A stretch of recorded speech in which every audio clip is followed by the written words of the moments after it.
Hi guys. Hey. Good morning, Good everyone. Good morning. morning, good morning, good Good morning. morning. Good Good morning. morning. There you go. Can you hear it? Yeah, we could hear it. Just like Good Ed would say, morning. you know what time it is? You know what time it There it is. is. Friday. And it's time for Yeah. that real estate unwrapped, baby. Let's go. Yes. Absolutely. All right. So Ed, you're in sunny Florida. I am That's cool. That's very, very visiting my cool. fam, visiting my parents. My That nephew is cool. turns 1 year old today. Oh, Oh, that's 1 year beautiful. old. That little is cutie beautiful. is 1 year old. Yeah, so Yeah. we're setting up all the stuff, put up all this, like my sister's there now, like putting up this banner and all that stuff. We put flags over the pool yesterday, so it's all colorful and stuff. And Yeah. Nice. Let's shout out to Alicia. Good morning. good morning, Good Alicia, good morning, Alicia. morning. everybody. Let Good me morning, good just morning. greet everybody this morning. Let me not make a spelling mistake. All right. So today, June, good on a morning. lighter note, because we're getting ready to in the next episodes, maybe not the exact next one, but we're gonna get ready to discuss some serious stuff at Real Estate Unwrapped, like get us ready for the last quarter of the year, finish the year strong, give everybody a lot of Right. tips. My mates Ed and Israel have put together this amazing spreadsheet. Amazing. I am not analytical at all. I don't think I could even do it. Shout out to you, man, for doing something unbelievable. And For Ed sure. is the one who is the best at implementing it, the one that I know of, Stop and he's it. doing his thing. And we want to share that with the world. In the meantime, today's a lighter subject, right? Light subject. And because we don't want to keep it all about skill building and this mindset. Nobody, Right. nobody likes to build skills.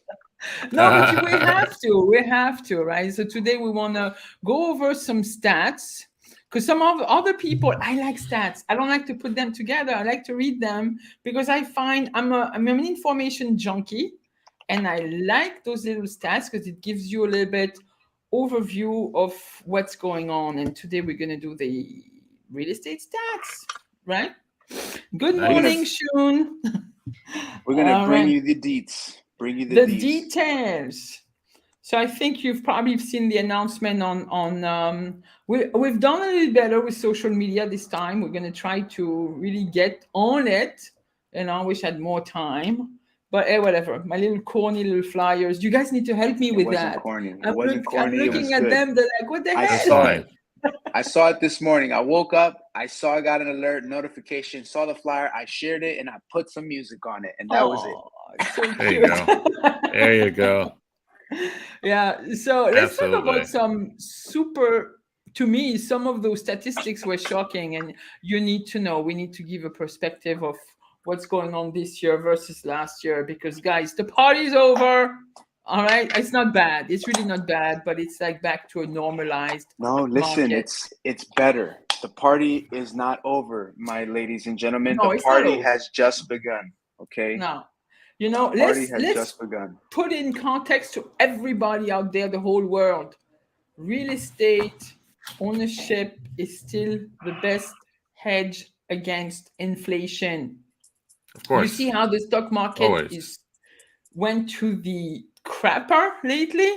So Yeah. really, has real estate. hasn't gotten off the crapper. Gigi, the damn thing has been on the crap. I've been watching it since last year. It's Yep. been over a year now. This thing has been crap I know for it's a long terrible, time. right? Anyway, But it doesn't Absolutely. really real estate matter. is booming.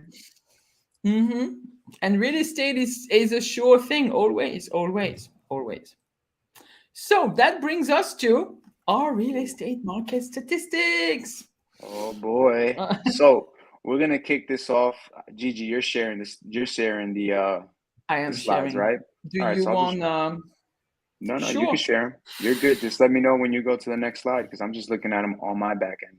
So So here is the first slide. So there is a lot boom. of letters in there. So here we go. We're going to crack our fingers because we're going to read right through Yes. this. There you And a go. lot of this information is very useful. So, my peoples, pay attention, take notes. Okay. If you can, take a snapshot if you're on your phone, but this is going to help you in all the type of conversations that we're going to be facing. So, check it out. There's approximately right now 120 million occupied housing units, and that's including the buyers, that's including renters, that's including owners, and that's in all of the United States. All right, 92% of homes sold in the United States in 2021 were sold using an agent or a broker. Okay. That I'm going to interrupt you because people are saying, yeah, real estate industry is dead. We're not going to need agents anymore. Right. And this is completely false. So in the age of social media and digital everything, it just proves you that we still needed out there. I'm so glad. We're still needed. Yeah. So thank you, because you wouldn't have a real estate market if it wasn't for us. So you're welcome. Yeah. Absolutely. The average listing price for a home in the United States has risen more than 14% year over year to $416,000 as of June 2022. That's crazy. Yeah. You know what I mean? Yeah. The median sale price for a home in the United States in 2022 has increased by 781% since 1980. Imagine. That makes sense. What's crazy is that my parents bought their house less That's than 10 what I was years going to after say. that. Yeah. How much did they buy it for? $140,000. They bought their house. They bought their house for almost the same amount of money that I paid for my 1-bedroom co-op apartment. In 2020. They paid $140,000 for a house, 3-bed, 1.5 bathroom, which became a 2.5 bathroom. All right, and then they sold it for freaking almost $770,000. So how many years later? Let's repeat that. We're talking about maybe 26 years later, I would say. That sounds about right. But the interest rates were really high back then too. That's crazy. And the interest rates when they bought the house was at, I think, 12 or 15%. Exactly. There you go. Right. But now clearly the price point was a lot less, but it all goes hand in hand. People make a lot more money today than they did back then. But absolutely. Yeah, but guess what? It was less affordable to buy a house because they were making a lot less money. So they really had to scrape harder. So you got to give it to them, like people in the 80s working really hard, just coming out of that recession in the 70s and really like trying to make it. They worked hard. Our parents worked hard. We can't say no, they did. Right. No, for them, really, like they deserve to be, to have that $600,000 equity in their house. They deserve it 100-fold. They do. And I'm glad to see you're enjoying the new house, the nice 6-bedroom house in Florida. 6-bed, 3-bath house with an extra outdoor shop. I'm telling you, this is a resort, man, and I enjoy it. And I guess maybe that's what's making me work hard, because I come here and enjoy it, and then I got to go back home and live in my apartment. But U.S. homes spent a median of 14 days on the market in June 2022, which is down three from 17 days in June 2021. Which is crazy, because we thought that, last, from this year in 2022, days on the market were probably higher, but still up to June. Crazy? So around that time frame, I was going back and forth to Florida, and I was trying to study the Florida market so that my parents can buy a property. And it's crazy because I remember being here and they were telling me that the houses were literally on the market for 11 days. If it's after 11 days, you might have a shot, but literally. And then this house that my parents bought, it hit the market a day before. So when we got wind of it, we went to see it like the next day. And that same day, we placed the offer and we were going back and forth negotiating. So it literally happened within 2-3 days that the house was literally going under contract. Wow. Yeah. And the New York market was like that too, honestly, during the pandemic. Over there was nuts. Everybody. Everybody was putting offers. But of course, houses to co-ops to condos. Honestly, to this day, I think co-ops and condos are not the 14 days. I could say that they're within a couple of months. So, like over in East Elmhurst right now, I'll give you an example. Since I'm there, it's literally going to take somebody roughly about 3 months, 90 days, 91, to 92 get into days. contract. So it's going to take them almost 3 months to get into contract. After they're in contract, it could potentially take them another 3 to 4 months to finally go through the board process, close on the property. So we're talking about a 6 to 7 month time span that it would take from beginning to end. And that's if it works perfectly. But yeah, man, it's true. To your point, Izzy, it's co-ops and condos, it's taking a little longer. But I'm a firm believer that because of the price, the prices are going so high, interest rates going so high, that people want to buy no matter what. They're just going to buy whatever they can get their hands on, and that's where the co-ops and condos are going to come out. Can I give a shout out to? I just noticed my friend Betty out in Atlanta is sharing our live video. This is so cool. Thank you, Betty. Betty, you know what? I'm not even gonna wait till the end, Betty. You are today's MVP. Okay, most valuable post. Let's go. That's so cool. Shout out to Betty. Yeah. All right. One more. I'll finish this last one right now. In June 2022, more than 55% of homes in the United States sold below list price, and indications that the market is slowing down. Yeah. So now before, like back in March, we still have the list price was the bottom floor, which means anything had to go above that list price. Yeah. Right now you're going to list and things are going to sell below. But that's the way it is. That's the way it's been. It's no big deal. No big deal. Your next page. We just have to be chameleons and shift. That's it. Yeah. Just change. Like water, move like water. Interest rates have literally never been lower than in 2021. At one point, reaching as low as 2.65%. Yeah, that was a crazy time. Incredible. That's when the market went haywire. Between March 3rd and June 23rd, 2022, interest rates jumped from 3.76% to 5.81%. An increase of more than 2% in just 3 months. That's a big shock to the system. That's why we had a little bit of a lull in the summer, like things were kind of much slower. Yeah. And it's funny because I actually, to share a story on that one, have a client right now that we put in an offer, got it fully executed contracts in February. I just got the email yesterday that they can do the final walkthrough now, and it's a new condominium building. So clearly that all takes time for them to get certificate of occupancy, but they literally went through that. They went from a point where they were able to put more money down if they wanted to the point where now they have to put more money down just to make the deal happen, which is nuts. Absolutely. So millennials region, am I saying that right? Millennials reign. Millennials reign as Millennials reign. And I got my glasses on. Millennials reign as the largest home buying generational group. That is crazy, and that is true. Purchasing nearly 1 out of every 5 homes that sold in 2022 far. Yeah. I think it's the largest group ever to enter the real estate market as first-time home buyers. This generation, they were also the millennials, and they were also the largest generation compared to like the baby boomers, right? Like they were bigger than the baby boomers. So Gen Xers made up the largest share of home sellers at 24%. Yeah. All right, and then the total number of homes sold in 2021 was up by more than 6% over 2022 to 6.9 million. That's nearly 17% more than 2019. Yeah, and guys, we still don't have enough homes for sale. So real estate agents out there, help us. Call your past clients. Let's get some homes here.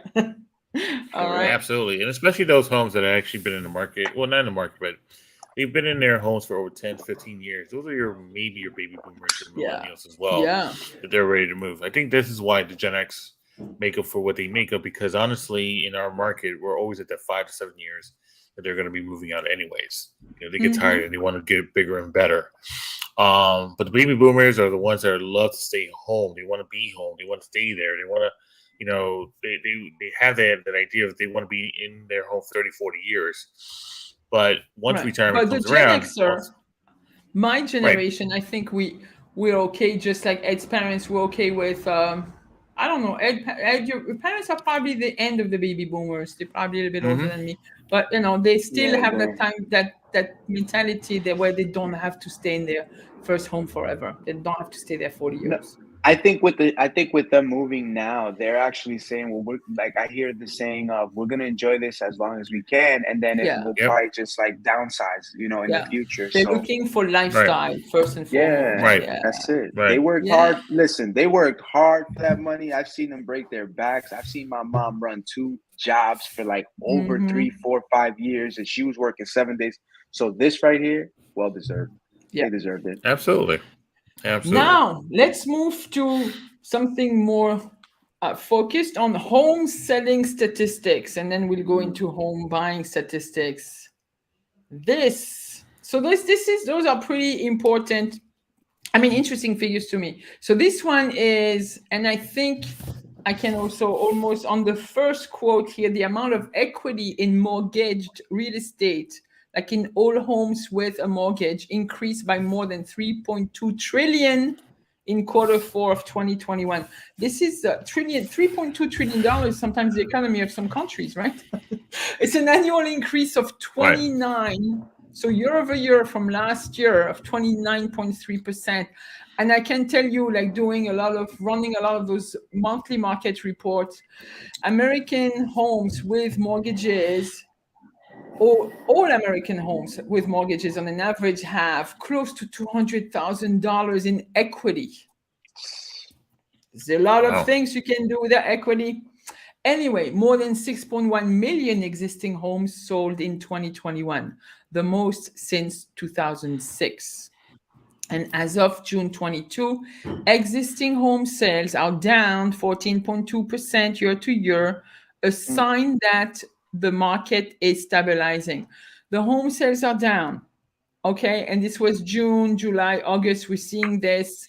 And I think we needed a period to readjust and to renormalize things. And the rates, those increasing rates are sort of trying to tame that recession.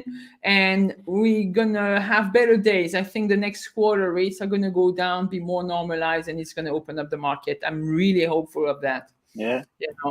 And then listen to that number. Even though it seems a lot, it's still down. 762, we're missing a zero. Newly constructed, 762,000 newly constructed homes sold in 2021. That's 7.3% below the 2020 total of 822,000 homes that were newly built. And I think we can attribute this to the shortage in the supply for the new homes. I know I have a lot of sellers in New York that are moving down to Florida and Texas and the Carolinas, and they're having issues with their builders, where the builders, like, everything is delayed, all the supply is delayed, so the time to get the house sold is delayed by a couple of months. Right? So the median available days on the market for a home in the United States in 2021 was less than, and Ed, you said it earlier, than 10 days. 11 days. It was 11 days over here. And so it takes roughly 9 to 12 months to build a house from scratch. If you buy land, it would take them, because like you said, supplies are delayed, materials delayed, like things are taking longer. So and then there is this stat, and this stat has been pretty much more or less by 1% ever since I started real estate. And guys, I'm going into I can't believe I'm even going to say that, 27 year in real estate. Wow. Yeah. Right? And I know we've had those statistics from the National Association of Realtors. So it says the typical for sale by owner home sold for 18% less than a home listed with a realtor. So guys, for those who are trying to sell your home on yourself, please don't do this to yourself. Hire a realtor, 18% less. That's a lot of money. You're leaving a lot of dough on the floor. Great for the buyers, fantastic for them. Too bad for you home sellers. Please hire a real estate agent. Do yourself a favor. All right. We keep on repeating it. I don't even want to start calling FISBOs. Maybe we should send them those stats again. I haven't done that in forever. And this one is interesting because it is true. A home, and we've done that, a home listed for sale on a Thursday typically sold for more and faster than a home listed on any other day of the week. And it's true. I put a listing on Thursday, all my marketing goes out Friday, I start advertising for open house on Sunday. Sunday, even though you're having less people now, you're still going to have a nice flock, and offers are going to start coming in on Tuesday, Monday evening, Tuesday. They're all coming in. I love it. Love Thursdays. Right? Yeah, that's a good one. That's a really good one to have too. I've actually tried that. Home buying statistics.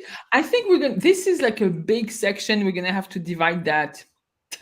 All right. Do you want to start, Sure. This one will be good. Let's do it. I hope you guys are just, like, to me, when I read those tags, I was going, all right, now I understand more. And then it helps you with your conversations with your buyers, with your sellers, even with my neighbors. I know I have neighbors watching that show today. I do. Hey, because neighbors. they're like, I hear it. I know my family is watching. I know there is a team Ed, and I know there is a team Easy, and I'm hearing it. Let's go, team Ed. Let's go, team. Anyway, all right, Ed, you want to go? Let's do it. So more than 20% of home buyers in 2021 were single females. So we're going to clap it up for the ladies. Yeah. So congratulations, ladies, because you are empowering. And yes, anyone can do it. Girl magic right there. You're a proven example. So let's go. Less than 10% of home buyers in 2021 were single men. Yeah, we're getting it together. All right, guys, let's do it. We're not acting like kids. We're acting like adults. Right? There you go. Yeah, 30% of the home purchases in 2021 were made by first-time home buyers. So that's the millennials and the Gen Xers jumping into the game in the playing field. So let's do it. The next segment, I sort of put like 3 different sections in one, and I hope it makes sense. Distinguish the difference between these sections. Only Gigi would throw the wrench in this whole plan. All right, let's go. Okay. The median age of a first-time home buyer in the United States in 2021 was 33. Yeah. That's crazy. Their median household income was $86,500. They financed 93% of their home purchase price on average. Yes. The median age of a repeat home buyer in the United States in 2021 was 56. They earned a median household income of $112,500, and they financed an average of 83% of their purchase. Yeah, it goes that equity. That's what we're talking about. You see, they're not making that much more money than the millennials. If you just look at the millennials, you guys are you guys understand. You're very entrepreneurial, so you do understand. Congrats to you guys. Anyway. Awesome. 11% of the home buyers in 2021 purchased multi-generational homes due to children above the age of 18 moving back home for cost-saving measures or to care for their aging parents. That right there, I know. I would say that I can kind of relate to that because, like, for example, like my sister, she has her son, she's living with my parents, but they're also cutting costs, but they're smart too because they have their own real estate investments that they've done. You get what I'm saying? Right. So it's helping everybody. But you know what? I want to say something. I mean, families coming together. Things happen in life. I didn't have my parents here. And I know that when I got divorced, if my parents have been here, I would have gone back home. I would have gone back home with my 2 kids. We would have done something with my parents, probably, like maximize or combine income and do something. And it's not a bad idea. Not a bad idea at all. Because it's sort of... That's creating generational wealth. And it helps you, Absolutely. weather those really troubled time you have everything. The emotional support is there. You have grandparents like tending to their grandchildren, and it's great because they're with it. There are so many layers that are beneficial, and this is good. And I was always a little bit afraid that in the Western world, we don't take care of our aging parents. Yeah. And that stat shows me that, in fact, yes, some people do, and this is good. This is a good thing. Yeah, it's sad because I actually do agree with you on that. I don't see that across the board here. I see it more in families that migrated here. You know what I mean? Yeah. Like I see it more with different cultures than I do with people that just grew up here. It's almost like or it's even like it's common for them to Western say European mentality. That's sad to say, but they don't take care of their parents. It's like they just Right. the idea is like a older home, you know, and it's like, damn, like, they put like them how in can those you do dying that? You know what I mean? Like, don't make me cry now. No, I know, but I was glad to read that. You know, this was really, really cool. That was touching. You know, next slide before I start crying, please. Slide. All right. Oh, so this one, let me read it because I just want to put things into consideration because I had to do a little bit of research because I was like, this doesn't seem a lot, but then 3% of home buyers in 2021 were active duty service members. But if you think about it, we have only 1% of the population that is an active duty, armed service member, that is in the armed service, only 1%. So, which means to me that people in the armed service actually buying homes, which is great. They're now investing, Right. So they do take care of this GI, take advantage of the GI Bill and other financial advantages they have and VA loans and so on and so forth. But we basically, I think we had 3% of population in the armed forces probably by the beginning of the 70s. And now it's really almost nothing. 1% of the population. Not a lot considering how large our nation is. Just take this in consideration again, 29% politics. 29% of home purchase in 2021 had a sales price of more than 100% of the asking price. 30% of that. 2022, we don't know because now things are sort of shifting. We'll see next year. It's up and down. It's like a roller coaster. And 41% of buyers reported that their first step in the home buying process was looking at homes online. On this one, I thought it was more. While only 19% of buyers contacted the real estate agent as their first step. I thought there would be more people looking online. Was that a stat from 2021? Probably. Because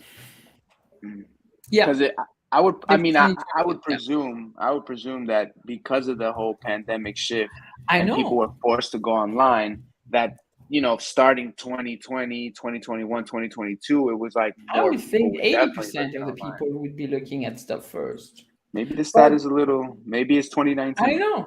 I don't. It's 2021. That's possible. Yeah. But I don't know. I'm a little bit surprised at this one. But hey, it's a stat. It's not me. I just think it's more people were looking. Definitely more people were looking. Yeah, I would have thought more people. If it's like a recent stat, And we're disagreeing with this one. And this one is actually pretty accurate. The typical buyer in 2021 visited about 8 homes before making a purchase. That's about right. Crazy. You know how many homes I saw when we were looking to buy my parents' house? 35. I saw like 35 homes, and if I could put them on in like days, it was. Because you couldn't also a lot of them you couldn't get. It was too late to make an offer, or this and that, or was it because it's not what you wanted? It was like we were searching for the one, and when I tell you 35 homes, we saw 35 homes in maybe 3 days. Like that's how we saw these homes. Like it was crazy. 10 homes per day. Crazy. Like we literally saw all the freaking houses in the market to find the right one. Okay. I wouldn't have you guys as buyers. I know. Nah, listen, for my parents, I was I know you. It's for your parents. You do everything. High and low, but for them, and it's crazy because when we finally found the house, we still had 5 other houses to go look at, and we were just like, nah, stop, done. Tell those other people we canceled the appointment. This is it, done. Yeah. That's it. Yeah. So we could have seen 5 more that day, but no, it worked out.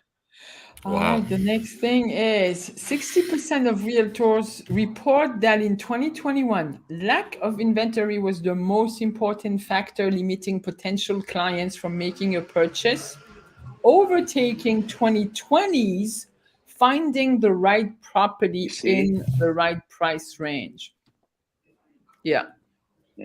So you were still in the 2020 mind frame of finding the right property in the right price range. Correct. That's what we were at. Was people, most people were actually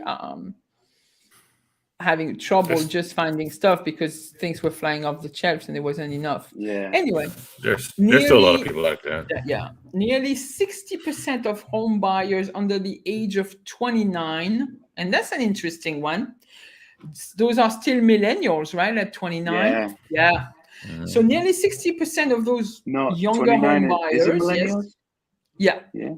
Yeah, my kids are millennials. Yeah, they're 30. Yeah. Under the age of 29 don't expect to be in their homes for more than 10 years before selling again. Wow. You see, so it's their first, they're just going to buy a home. They're just going to live there a little bit, wait for things to appreciate and just sell to actually suffice, or basically satisfy their need as a growing family. I'm thinking, after you stay there another 8 years, 7-8 years, you probably will have 1 or 2 kids in the meantime. I think the mentality right now for them is, and it's probably been that way, is just to like basically reinvest, and the whole concept was to purchase something and hold on to it. You know what I mean? And in the future, like if my family grows, then I can sell this, I can rent this out. Like I've noticed that a lot of the mentality of these buyers nowadays that are younger or our they're age not group attached to that thing. They're not attached to the house like that. The whole concept is to buy, hold real estate, and hey, that's a great investment. That's and it's funny because in the 90s, and it's true, different mindset. Like my parents, I can't ever recall them thinking that, oh, we bought this as an investment. Like they bought the home that fit their needs, and that was the end of that. And that was for their legacy. Yeah. Little did they know they bought in a great area. They bought, 30 years later, it was going to turn into that. They never expected that. Today, when we buy, I think that's what we're expecting. That's what we're looking for. We're like, oh, I'm looking for the area close to the highway, close to public transportation. So if I have to rent this out, I can rent this out and somebody can come here and there's a hospital nearby. And so now that's kind of how we're starting to look at these things when we buy stuff. So yeah, we're probably not. Like even me, like I'm not even thinking that like even the next purchase that I get is definitely not going to be like that final place for me. Like it's going to be another place after that. And you know what I mean? So yeah. Anyway, so those were our stats for the day. What do we have? That's it. We have a great day. Have an amazing day, guys. Of course. Okay. Enjoy the sun. I'm going to go on a listing appointment with Vincent. Pretty exciting. Nice. It's always nice. And we see you next week. Please keep on posting your comments. I'm going to put the slides in the Alliance Movement, Facebook, and Workplace so you guys can have them. All right. Enjoy your weekend. Have a good one, everyone. Bye, guys. Yeah. It's Friday. Go enjoy the weekend. It's Friday. Absolutely. All right. Peace out.